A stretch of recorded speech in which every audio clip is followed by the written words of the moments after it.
Jangan pernah jauh dengan medsos terkait dengan semacam pelatihan ataupun juga terkait dengan lowongan-lowongan pekerjaan, itu pasti semua ditampilkan lewat medsos. Di luar negeri itu banyak sekali ini yang membutuhkan perawat ini, Mbak. Gajinya tuh besar sekali, Di Mbak. luar negeri? Ya, semangat untuk kaum muda ya.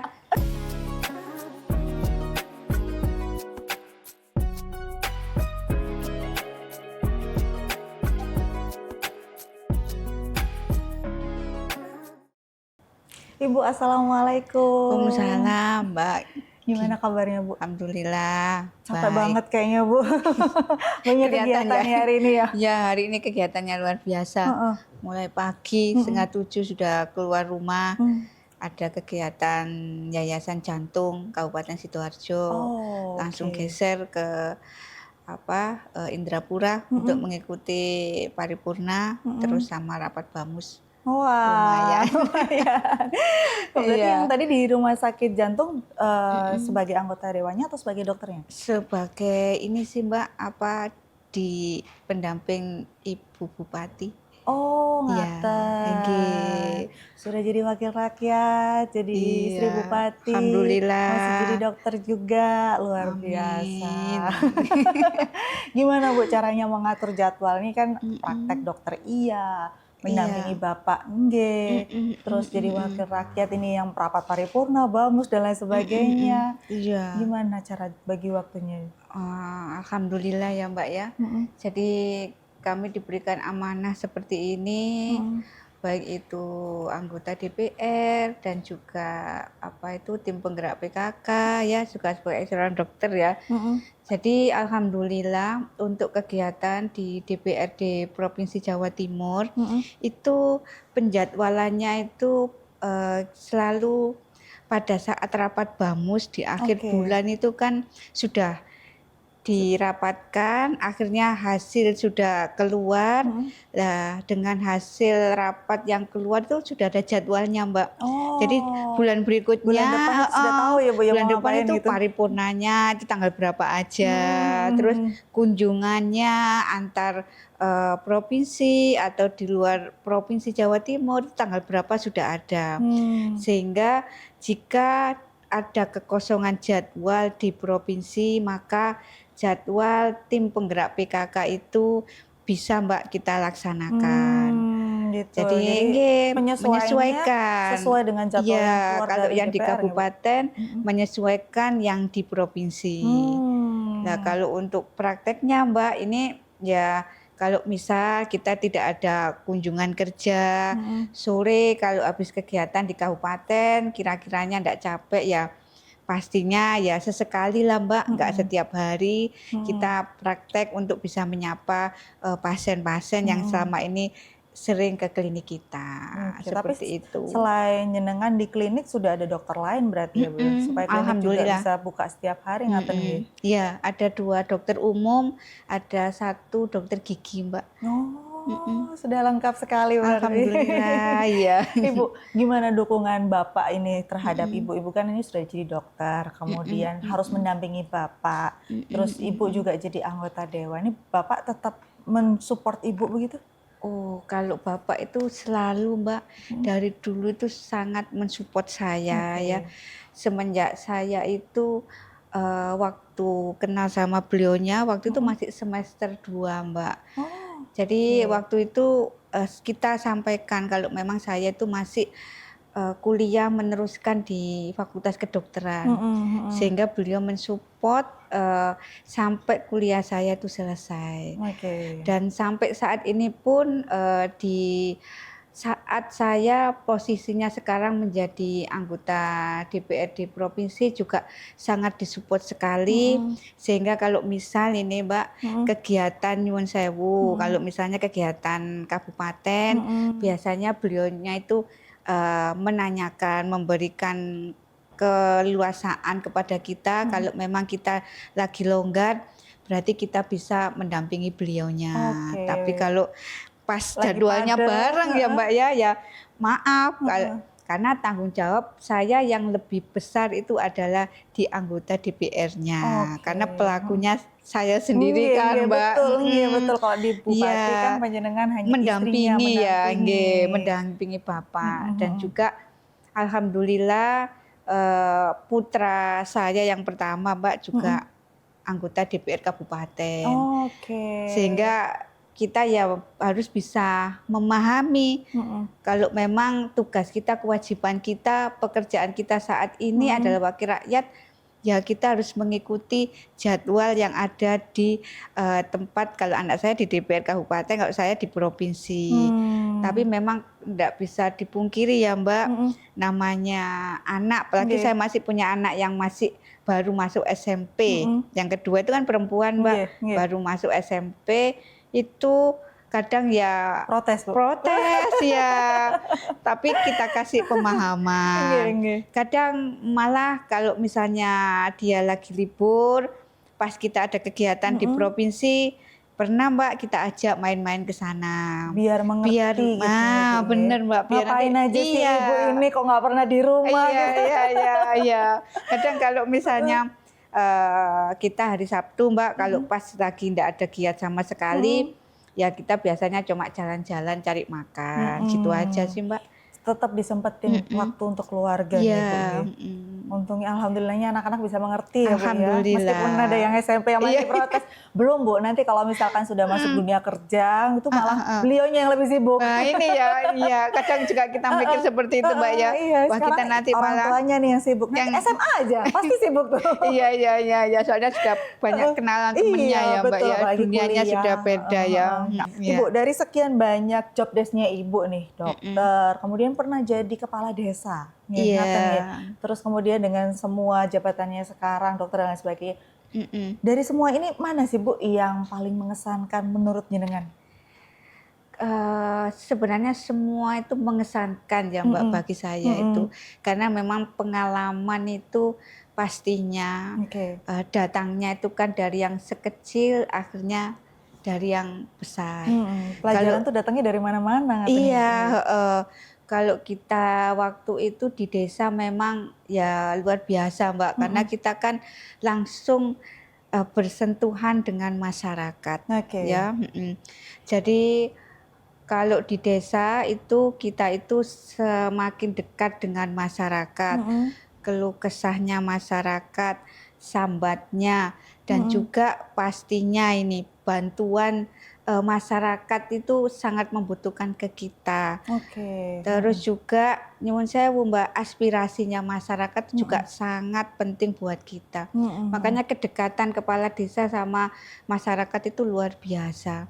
Dan itu yang akhirnya membawa Ibu menjadi anggota Mmm. DPRD provinsi saat ini? Iya, dan Oke. akhirnya kita bisa merasakan bahwasanya sekarang kita jadi DPR itu adalah wakil rakyat ya, Mbak, Mhm, ya. iya Jadi betul. wakil rakyat itu harus bisa memahami, masyarakat di wilayahnya, Mhm, apalagi di dapilnya ya, Mbak, nggih ya. betul, betul. Nah, kayak saya ini, Ibu ini kan dapilnya di Sidoarjo, Mbak, ya. Nggih, nggih. Jadi insya Allah beberapa wilayah kita insya Allah masih bisa memahami ya, Mbak, ya, Mhm, mhm. karakter dari masyarakat, di dapil Sidoarjo.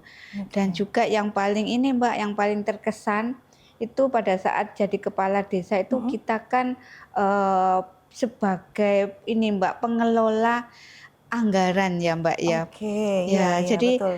di sana itu, kita, bisa membuat anggaran dana desa Mhm, yang mana itu nanti bisa kita alokasikan baik itu untuk, kemasyarakatan, mhm, untuk iya. baik itu kesehatan ya, Mbak, seperti itu.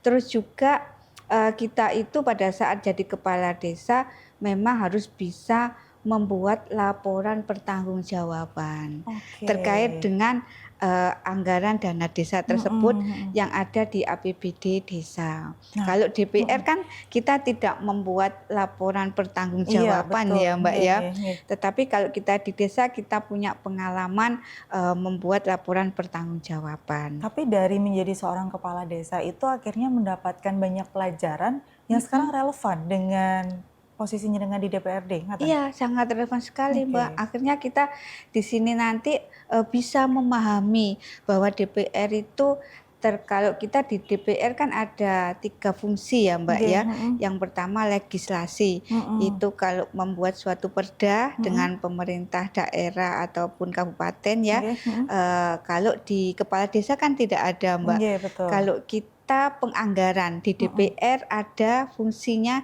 di desa kita juga bisa Heeh. memiliki. Jadi kita di situ bisa belajar, Mbak, Iya, betul. bahwa bagaimana kita untuk bisa penganggaran yang bijak Heeh. sehingga nanti anggaran ini bisa dialokasikan untuk kepentingan masyarakat, Baik, akhirnya program-programnya. bisa ditarik kesimpulan bahwa sekarang panjenengan jadi anggota DPR ini akhirnya bisa lebih merasakan, oh jadi kepala desa tuh seperti ini. Jadi nanti saya kalau jadi anggota DPR saya juga harus bisa seperti ini ke kepala desa. Karena saya sudah pernah merasakan Iya, menjadi iya. kepala desa ngaten nggih Bu nggih. Iya, Mbak. Wah, luar biasa ini Bu. Iya. Perjalanannya mulai dari bawah pelan-pelan sampai akhirnya sekarang sudah di provinsi bukan hanya di desa lagi. Iya, Mbak, ya alhamdulillah lah. Ya, Alhamdulillah. walaupun sebentar, Mbak, pengalamannya. Tapi Cuma 3,5. diberi kesempatannya itu yang mahal, Bu. Benar. Pengalamannya itu yang luar biasa mahal. Siap, Ibu, oke. kalau kita melihat kondisi ekonomi saat ini ya Bu ya, kita banyak tahu lah kondisi Iya. ekonomi Indonesia seperti ini saat ini.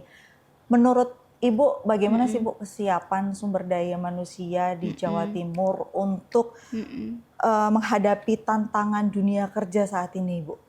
Jadi kalau kita melihat bahwasannya untuk SDM yang ada di Jawa Timur ya khususnya ya, Mbak, ya.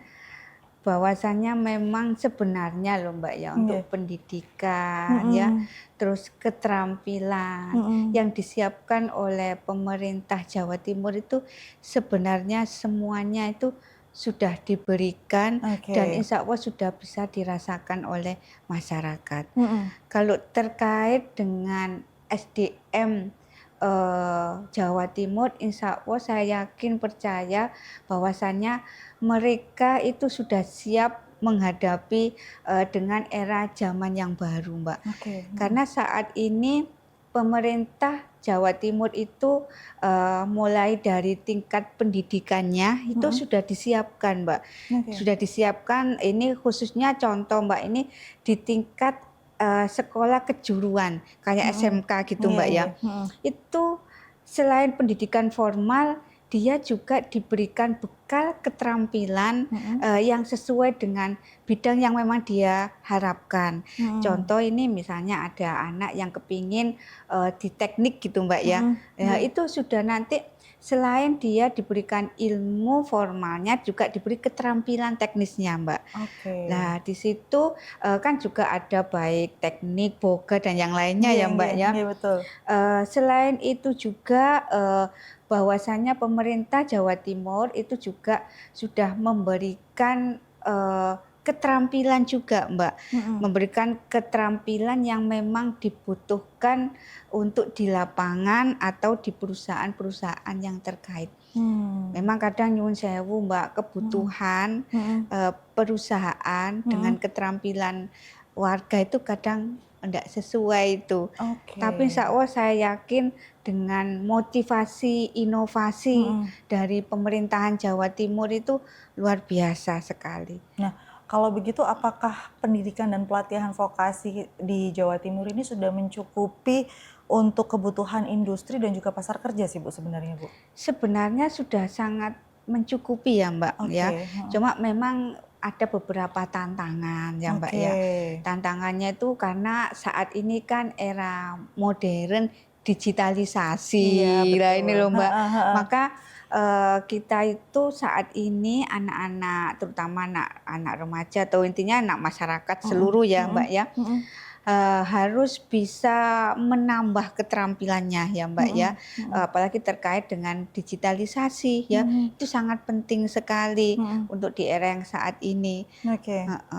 Baik, kalau gitu menurut Ibu peluang yang paling besar nih Bu yang bisa menyerap tenaga kerja baru di Jawa Timur itu ke depannya apa sih, Bu?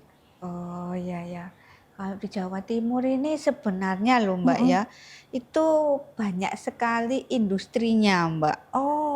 Ya, oke. jadi paling luas dan paling ini memang banyak industri sehingga Mhm. untuk peluang yang memang paling utama sekali itu adalah sektor Sektor industri. industrinya. Iya, tetapi di situ bahwasannya untuk sektor industri ini adalah penopang utama perekonomian yang ada di Jawa Timur. Mhm mhm. Selain dari sektor industri, ada juga Mbak saat ini yang lagi digandrungi. Apa itu, Bu? Nah, sektor perikanan, pertanian, Oh dan iya? peternakan.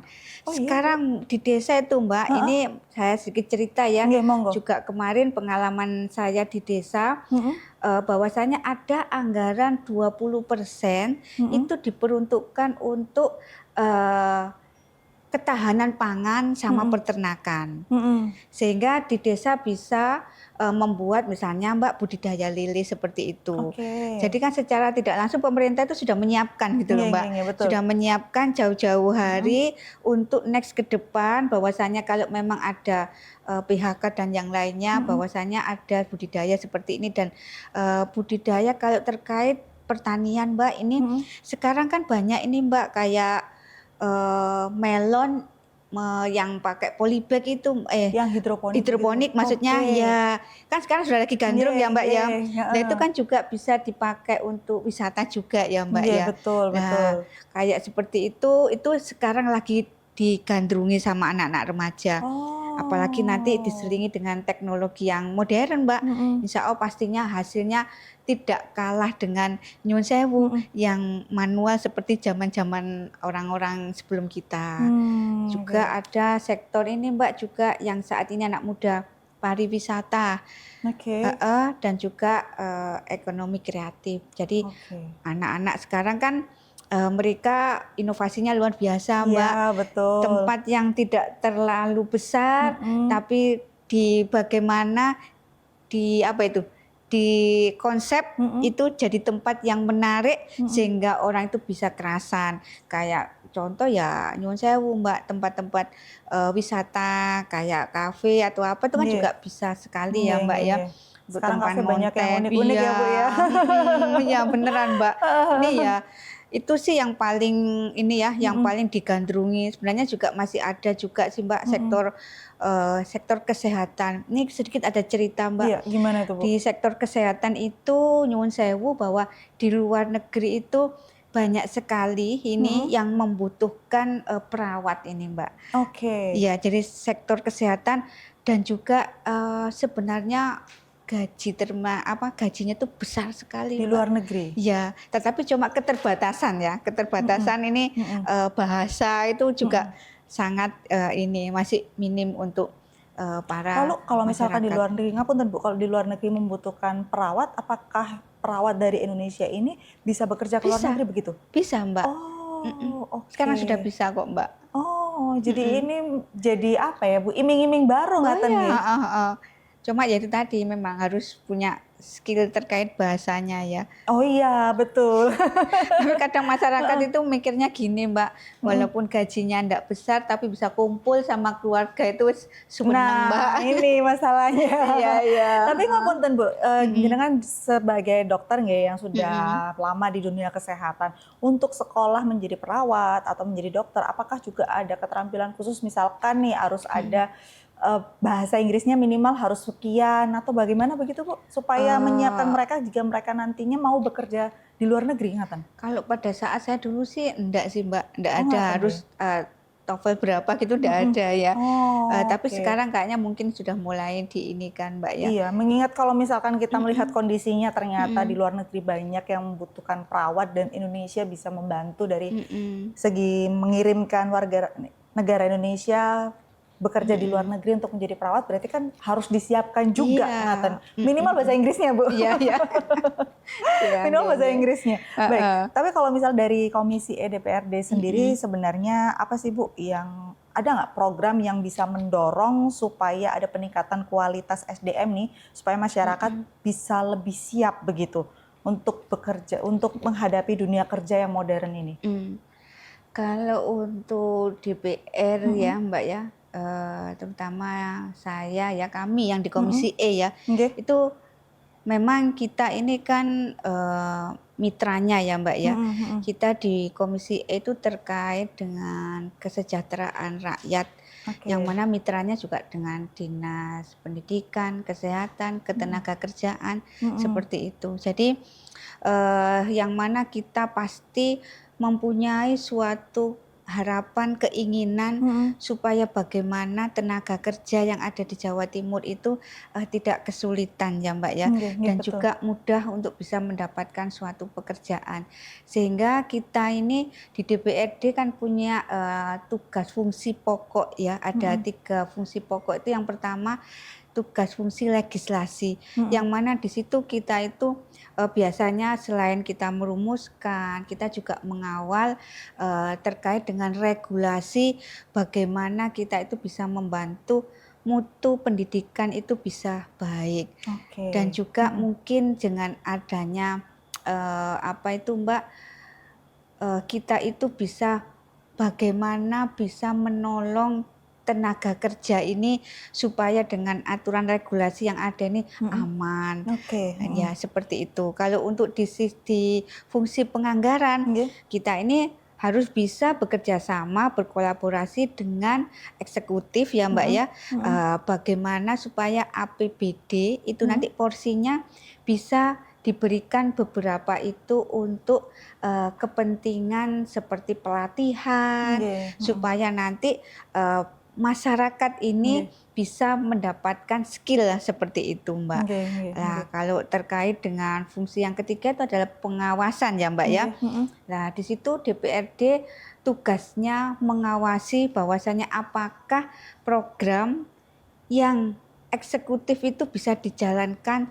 sesuai dengan tupoksinya, Mhm. dan apakah juga tepat sasaran, itu yang penting Mbak. Mhm mhm. Karena bahwasanya program yang sudah diberikan itu nyuwun sewu, Nggih. anggarannya sudah disiapkan dengan sebegitu besarnya, apakah nanti sasarannya tepat atau enggak, itu Mmm. wajib hukumnya DPR untuk bisa melakukan pengawasan. Mhm. Seperti itu. Nggih Dan nggih nggih. juga DPR, pemerintah itu memang harus ada kolaborasi ya Mbak Nggih, ya, betul. Iya, betul. heeh, Mhm. supaya nanti semua visi misi ini bisa berjalan. Nggih. Visi Mhm. misi dari Ibu Gubernur ya, Mhm. itu nanti bisa klik, bisa berjalan, dan nanti programnya bisa dirasakan oleh masyarakat. Harus bersinergi ngaten nggih, Iya, Bu, nggih. heeh. Baik, dari pengalaman Ibu di lapangan, Mhm Bu, mhm. sebenarnya kalau menurut panjenengan sendiri, Mhm. apa sih, Bu, yang menjadi masalah mungkin yang paling sering Mhm. muncul bagi para pelamar kerja, pencari kerja, sampai akhirnya Oh. mereka susah sekali mendapatkan pekerjaan? Apakah Mhm mhm. karena nyun sewu mungkin gajinya yang diinginkan karyawan ini belum Mhm. cocok dengan gaji yang ditawarkan dengan Mhm perusahaan, mhm. atau ada masalah lainnya? Sehingga Mmm. si pencari kerja ini kayaknya susah banget gitu, Bu. Kayaknya ya Mbak Heeh, ya, nggih. itu faktor kayaknya yang paling utama ya Mbak Oh, ya. iya. Masalah Iya, gaji ya, Bu, heeh, nggih. Tapi kan biasanya ya, heeh gaji itu heeh. kan sesuai dengan ini ya, Bu, ya, pengalaman, Pengalaman pastinya. kemampuan, Mhm mhm ngaten. Kalau mhm. misalkan dia Iya. fresh graduate nggak mungkin minta gajinya sudah setara Mhm. dengan manajer, ngaten loh, Bu. Iya, Tapi sebenarnya heeh. apa yang menjadikan para Mhm. pencari kerja ini kayaknya sulit banget cari kerja? Iya.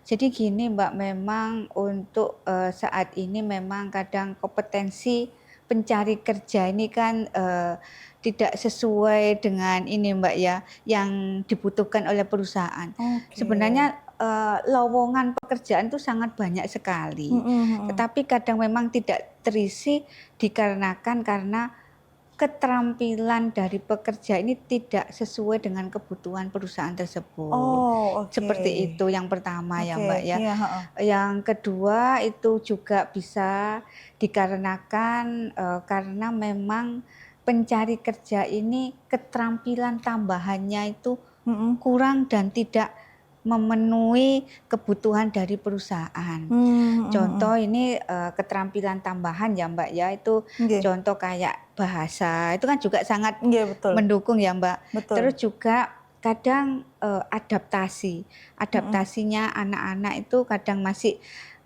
anak zaman yang dulu sama sekarang kan beda ya Mbak Mhm ya. mhm mhm. Dan juga kadang tim Mbak ya, suatu Mhm. tim, kerja tim yang memang belum bisa kompak ya, mhm. atau belum bisa memahami antara pencari kerja yang baru dengan yang lainnya. Nggih nggih Dan nggih. juga, bisa juga Mbak ini dikarenakan karena biasanya terkait dengan administrasi atau nyuwun sewu misal Mbak, biasanya Mhm. para pencari kerja ini kan ditanya atau dimintain pengalaman kerja. Iya betul Nah, itu kadang betul. para pekerja ini ada yang belum memiliki pengalaman kerja. Mhm Itu kan mhm. yang susah ya, Mbak, ya. Nggih nggih. Terus juga ada sertifikat. Nah, Mhm mhm. sertifikasi terkait dengan, kinerjanya yang Iya betul sebelumnya. betul. Itu kadang memang hampir kok, Mbak, beberapa, memang tidak memiliki.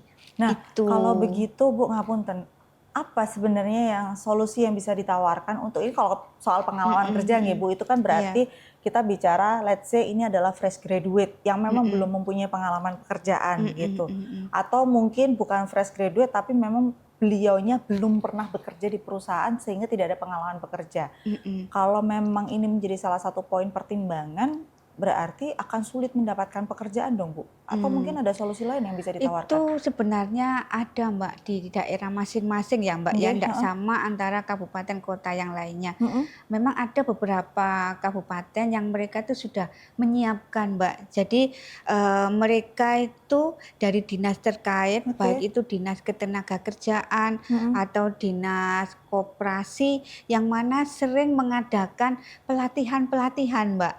Oh oh Jadi pelatihan ini nantinya bisa pelatihan dipakai itu bekal? bisa dipakai bekal yang mana Oke. nanti akan dimunculkan, sertifikat ataupun nanti, bukti bahwa si anak tersebut sudah mendapatkan pengalaman tentang Oh, pelatihan oke teknik apa gitu, oke. Mbak. Jadi belum, eee, bukan berarti tidak ada pengalaman itu tidak ada pengalaman sama sekali ngaten nggih, Bu. Mhm Mungkin mhm. belum pernah bekerja di Belum tempat itu, tapi iya, sudah pernah mengikuti pelatihan dan itu pelatihan-pelatihan. bisa dijadikan bekal? Bisa, Mbak, itu sebenarnya, Oh, oke iya, oke oke oke. mhm, Baik, kalau kita melihat kondisi saat ini kan mhm. lagi ada efisiensi anggaran nih, Bu. Waduh, iya ini ya.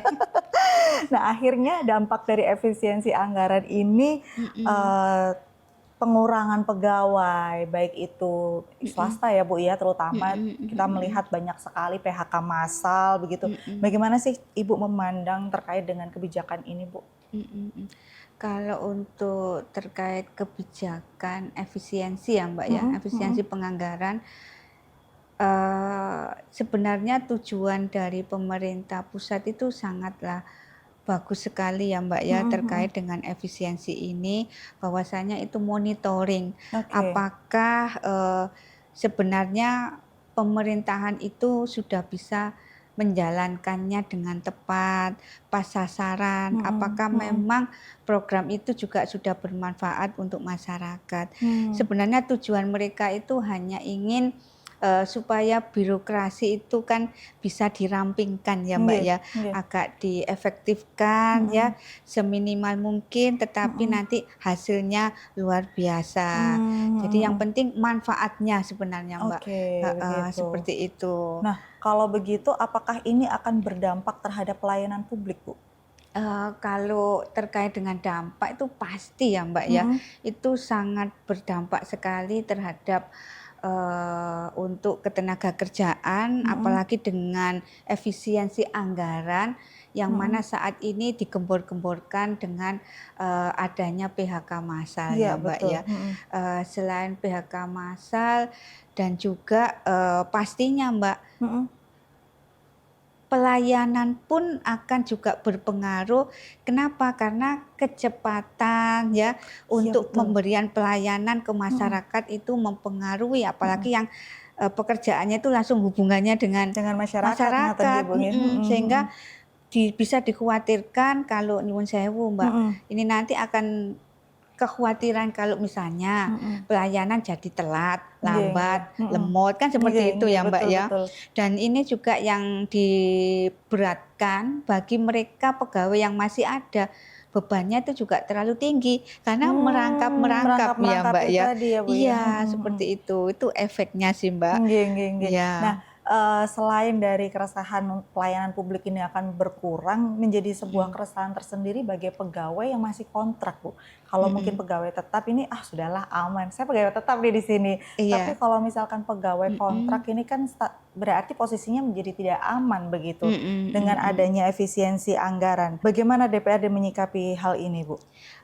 Kalau terkait untuk yang kontrak ya Nggih, Mbak ya. nggih betul. Nggih. Kalau terkait yang kontrak memang kita di sini karena ada tugas fungsi pengawasan ya Mbak Nggih, ya. Jadi kita harus bisa mengawasi memang para pegawai kontrak ini bagaimana supaya kita bisa membantu mereka ya Mbak ya. nggih, Kita harus bisa berkolaborasi dengan industri ya, baik itu pengusaha-pengusaha ya, supaya nanti mereka ini nanti bisa merekrut para kontrak, atau juga mungkin kalau di pemerintahan Mbak, yang kontrak ini mungkin diberikan kesempatan di job yang lainnya Mbak. Oh, Bisa seperti itu Mbak. oke. Jadi kalau yang pegawai yang sudah tetap itu kan berarti kan sudah sesuai dengan ininya Mbak ya, skillnya, jobnya ya. Tetapi yang kontrak mungkin untuk sementara bisa dialihkan fungsinya Mbak. Dialih kontrakan Iya. begitu untuk mencegah PHK massal. Iya ngoten, Bu? seperti itu Mbak. Oke. Lalu apakah ini cukup efisien, Bu, untuk apa ya, menyikapi kondisi atau keadaan yang harus efisiensi anggaran, dan apakah kebijakan ini sebenarnya bisa diterapkan di beberapa sektor begitu? Sebenarnya sangat efisien ya Mbak ya, sangat membantu sekali. Karena yang pertama kita ini kan juga melihat tanggung jawabnya mereka itu kan untuk kesejahteraan keluarga ya Mbak ya. Nggih, betul.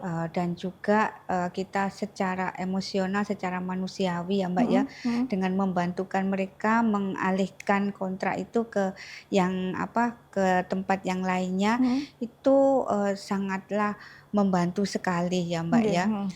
Sehingga nanti PHK ini tidak begitu banyak ya, dan untuk next ke depan itu nanti insya Allah pastinya saya yakin, saya percaya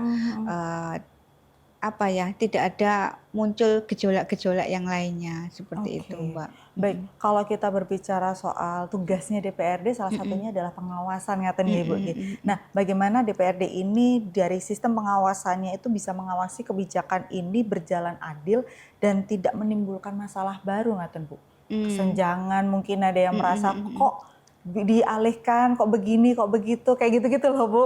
Iya, berarti ya DPR ini harus aktif untuk ini Mbak, turun untuk mengevaluasi di masing-masing instansi ya Mbak ya, terutama ya, di mana di situ kita nanti bisa, biasanya kita ada ini Mbak, kegiatan kunjungan di instansi-instansi Mbak.